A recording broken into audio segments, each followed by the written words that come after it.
سنی دنیا اس بات کو بھی سمجھے نا، میں بڑے درد کے ساتھ یہ بات کہہ رہا ہوں،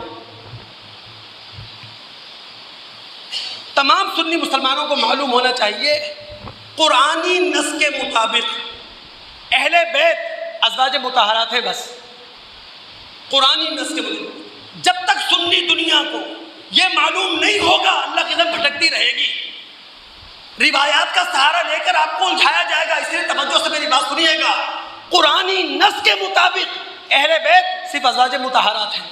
اہل بیت کا مطلب کیا ہے؟ گھر والے۔ اردو میں بھی گھر والے کسے کہا جاتا ہے؟ بیوی بچوں کو۔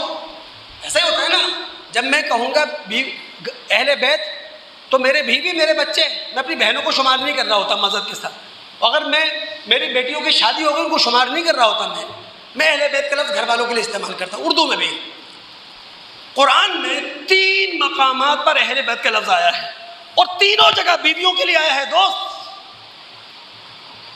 آپ مطالعہ کریں، سورہ ہود آیت نمبر 73، سورہ قصص آیت نمبر 12، سورہ احزاب آیت نمبر 33۔ میں تو سنی مسلمانوں سے کہوں گا خدا را سورہ احزاب کے چوتھے رکوع کا مطالعہ کریں، ایک ایک حرف، ایک ایک لفظ، ایک ایک جملہ ازواج مطہرات کے لیے ہے۔ اور اسی چوتھے رکوع میں آیت نمبر 33 جسے ہم آیت تطہیر کہتے ہیں، اس کا مطالعہ کرے سنی دنیا، ایک ایک حرف، ایک ایک لفظ، ایک ایک جملہ ازواج مطہرات کے لیے ہے۔ تو قرآن کا نص یہ بتاتا ہے کہ اہل بیت سے مراد کون ہے؟ ازواج مطہرات۔ ہاں، اہل بیت کے توسیعی مفہوم میں، کس میں؟ توسیعی مفہوم میں جو حدیثوں کے اندر آتا ہے، آپ کی بیٹیاں بھی ازواج، آپ کی بیٹیاں بھی اہل بیت ہیں، آپ کے داماد بھی اہل بیت ہیں، آپ کے نواسے بھی اہل بیت ہیں، آپ کے چچا بھی اہل بیت ہیں، آپ کے چچا زاد بھی اہل بیت ہیں۔ وہ توسیعی مفہوم میں ہم سمجھ نہیں سکے۔ جب تک سنی دنیا کا تعلق قرآن سے نہیں ہوگا آپ کو بھٹکایا جائے گا، آپ کو ورغلایا جائے گا، آپ کو غلط راستے پہ لے جایا جائے گا۔ ایک اور غلطی دور کر لے سنی دنیا، اہل تشیع پورا زور صرف کرتے ہیں اللہ کے رسول کی ایک ہی بیٹی ہے، چونکہ پورا دن چلی اس بیٹی سے رہا ہے، ایک بیٹی ہے۔ قرآن کا نص کہتا ہے اللہ کے رسول کی ایک بیٹی نہیں ہے، کئی بیٹیاں ہیں۔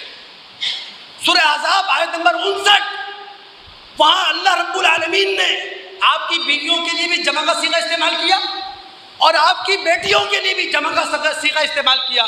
یا ایھا النبی قل لازواجک وبناتک، بیویوں سے کہیں، بیٹیوں سے کہیں۔ اور اگر اللہ کے رسول کی 4 بیٹیاں تھیں، سنی کتابوں میں آپ مطالعہ کرنا چاہیں، ابن ہشام کی سیرت ابن ہشام پڑھ لیں، ابن عبد البر کی الاستیعاب پڑھ لیں،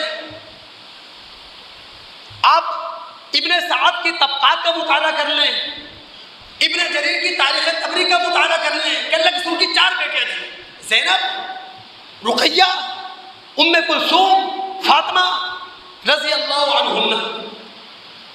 اللہ کے بندوں، اہل تشیع کی کتابوں کا بھی میں حوالہ دے دوں، اصول 4 کا مطالعہ کریں اہل تشیع کی، یعنی اصول 4 وہ 4 کتابیں جو ان کے نزدیک اسی طرح برحق ہیں جس طرح ہم اہل سنت کے ہاں سیاستہ حدیث کی کتابیں ہیں۔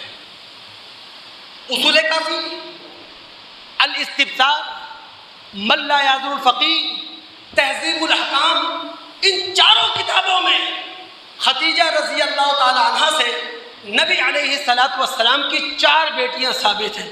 تو ہم کیوں نہیں سمجھنے کی کوشش کر رہے ہیں؟ اور آخری